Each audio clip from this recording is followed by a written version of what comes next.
As we sit here on the blessed day of Jumu'ah, we begin by thanking Allah subhanahu wa ta'ala for allowing us to reach another blessed day, and another blessed day specifically of Jumu'ah.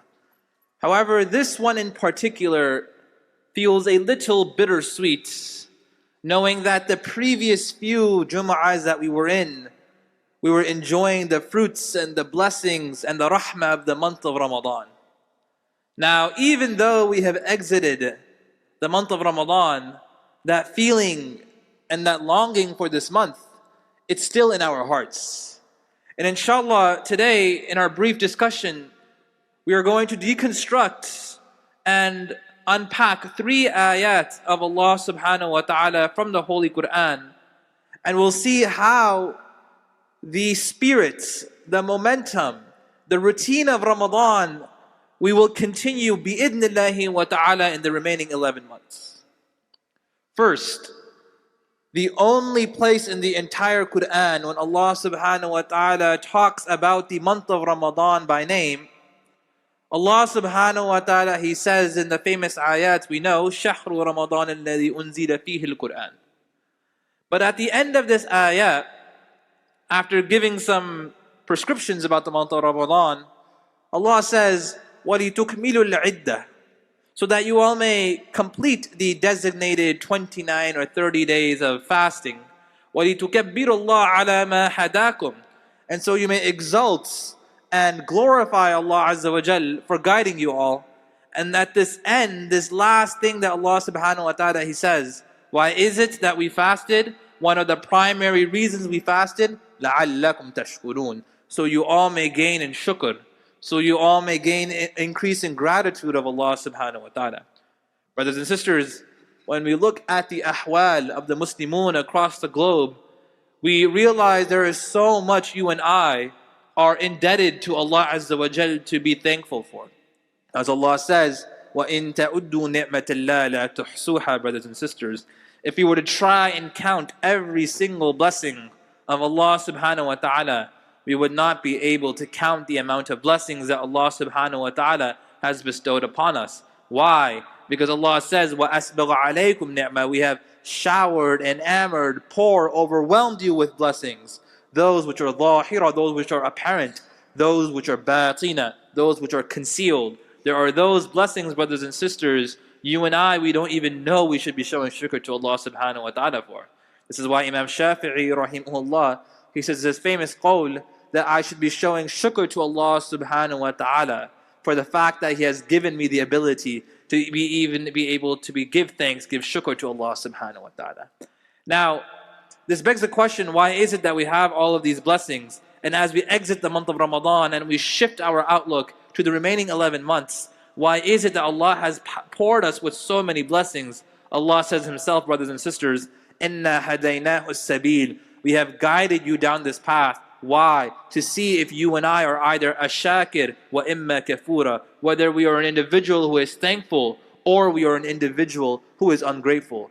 Any blessing, brothers and sisters, that we have, health, family, security, wealth, all of these blessings and more are none other than a test by Allah subhanahu wa ta'ala.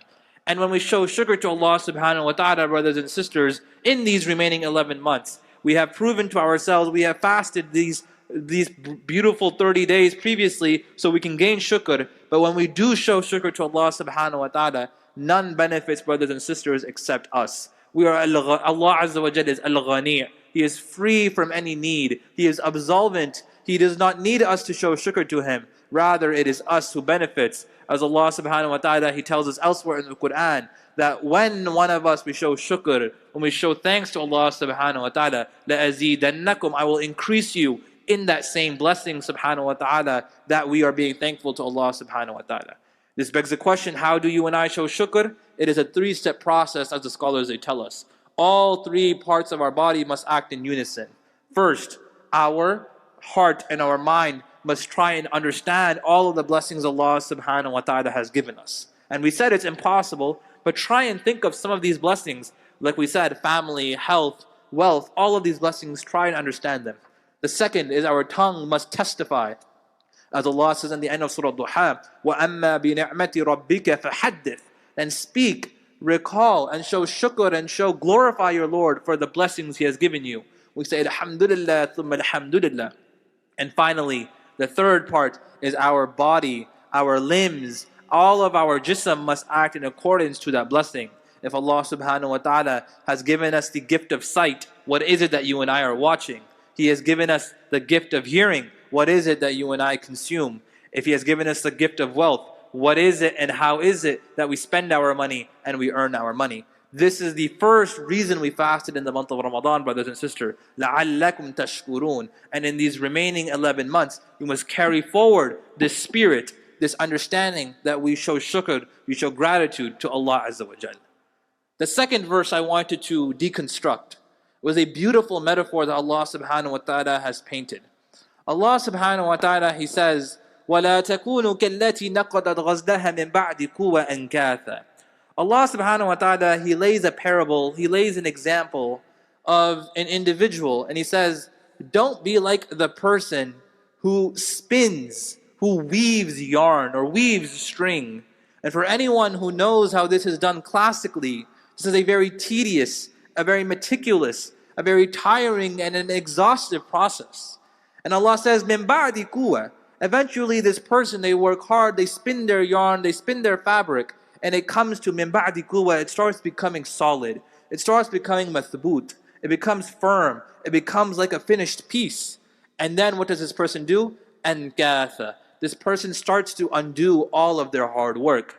Just as if you and I, brothers and sisters, saw a contractor, saw a chef with their finished product, with their finished meal, and they started to undo all of their hard work, we would say, what is this that you do? You are foolish. Similarly, brothers and sisters, recall that we have put in hard work over the last 30 days. These 30 days in the month of Ramadan, we put in the hard work, and this was a spiritual boot camp for you and I. The ulama, they tell us that Ramadan, when we enter it, we increase in our iman. This is a boot camp for you and I, so we can propel ourselves, launch ourselves forward in the remaining 11 months. Don't let your hard work go to waste in these few upcoming days, brothers and sisters. Rather, we must propel and we must continue the momentum in the remaining 11 months. For some of us, brothers and sisters, we increased in our tilawah of the Qur'an. Many individuals here, I spoke to them, they said, Alhamdulillah, we finished a khatam, various khatams, multiple khatams of the Qur'an. We have proven, you have proven to yourselves, brothers and sisters, Ya Ma'shur al-Muslimin, for 30 days we can stay committed to reading several pages of the Qur'an. Why is it that only the month of Ramadan is the only time we open Qalam Allah? Commit to yourselves that perhaps if it's not a juz, at least a few pages a day, we commit to ourselves continuing in that barakah for the remaining 11 months. Others, we have proven to ourselves, brothers and sisters, that we love and enjoy coming to the masajid. During the month of Ramadan, the masajid were full to the brim. Specifically in the last 10 nights, we saw that people were squished all in the service and the worship of Allah Azza wa Jal. And we all attached our hearts to the masjid. Brothers and sisters, perhaps it may not be that we are able to stand for tarawih, for qiyam, nightly for 2 hours, for several hours, but at least we have proven to ourselves we can come to the masjid. Can we not come to the masjid, brothers and sisters, for the Isha Salah, for the duration of the year? Why is it that the masajid are only full in the month of Ramadan? The Prophet Muhammad sallallahu alayhi wa sallam, he tells us authentically that أَحَبُّ الْبِلَادِ إِلَى اللَّهِ مَسَاجِدُهَا. The most beloved places, the most beloved sanctuaries, the most beloved territories on this earth are the masajid. Those are the most beautiful and the most beloved places to Allah subhanahu wa ta'ala. Connect our hearts to the masajid if we are able to, and make it a commitment in this moment that I will come to the masajid for perhaps 1 or 2 of the prayers on a daily, consistent basis. As Nabi sallallahu alayhi wa sallam, he tells us, أَحَبُّ الْأَعْمَالِ إِلَى اللَّهِ أَدْوَمُهَا وَإِنْ قَلْ. The most beloved actions to Allah subhanahu wa ta'ala are the ones which are consistent, though regardless of how few they may be. And the one who connects his heart to the masjid, brothers and sisters, for him is great reward. As on the day of judgment, on the day when all of us will be desperate for the shade of Allah subhanahu wa ta'ala, when it will be excruciating amounts of heat, one of the people Allah subhanahu wa ta'ala honors and puts below his arsh, below his throne, one of the individuals who has that shade of Allah subhanahu wa ta'ala is the individual who connected his heart to the masjid.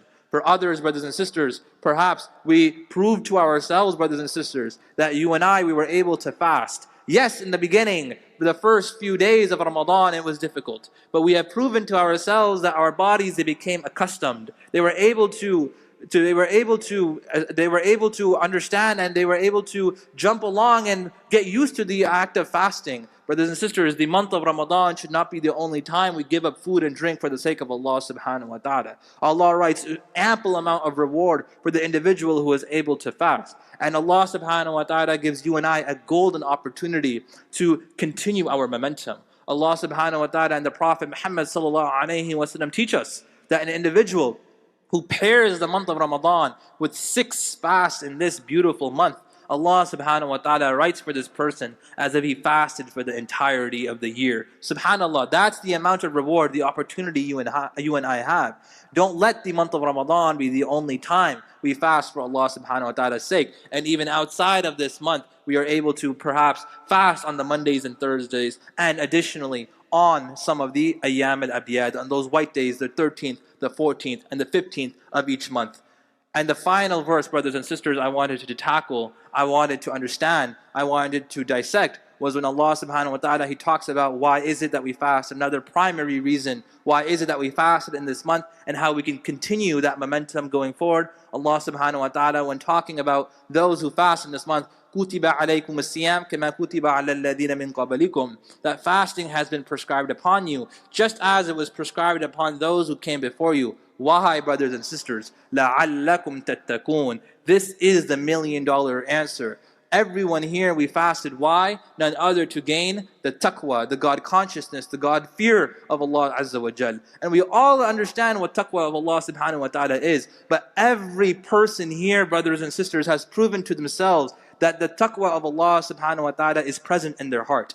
Think, in the month of Ramadan, when you were home alone, when no one was watching, when no one could witness, and that which was permissible for you to consume, that which is halal for you to eat, when you were home alone, what stopped you from consuming that date? What stopped you from drinking that sip of water? Nothing except the fact that Al-Basir, the Lord of the Allah subhanahu wa ta'ala, the all-watching, is watching what you do at this moment. The same Al-Basir who was watching you, and you yourself made that conscious decision that I will not go and disobey Allah subhanahu wa ta'ala. That same Al-Basir, brothers and sisters, Ya Ma'shar al-Muslimeen, is there in the remaining 11 months. We have proven to ourselves that we can stay away from that which is permissible. Therefore, when the shayateen are now re-released, are now reintroduced, we have shown to ourselves that we have the ability to stay away from that which is permissible. It should be that much easier for you and I, brothers and sisters, to stay away from that which is forbidden for you and I.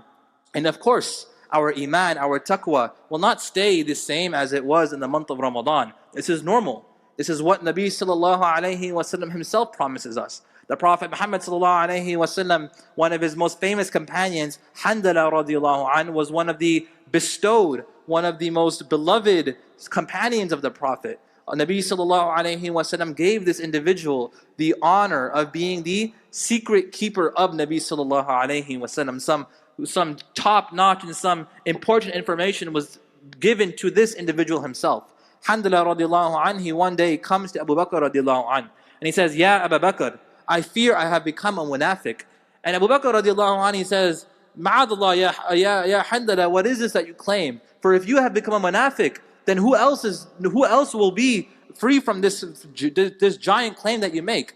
Handala radiallahu anh, he explains that, Ya Abu Bakr, whenever I am in the presence of Nabi sallallahu alayhi wa sallam, there is nothing that I want to do except serve Allah Azza wa Jal and His Prophet. But the moment I get home, the moment I get occupied with family, with work responsibilities, my iman, it drops. Abu Bakr radiallahu anh, he says, Ya Handala, this what you claim, this what you tell me, I by Allah feel the same feeling. So the two of them, they hurry over to Nabi sallallahu alayhi wa sallam and explain this situation. And Nabi sallallahu alayhi wa sallam confirms for all of us that yes, this will happen, that the insan is weak, Allah subhanahu wa ta'ala affirms this, and that whenever this happens, this is normal. But we must do our part throughout the year in order to make sure our iman increases. Our iman, brothers and sisters, in these remaining 11 months will not be the same as it was in the month of Ramadan. But we must remember what the ulama, they tell us. And I'll finish off with one of the final advices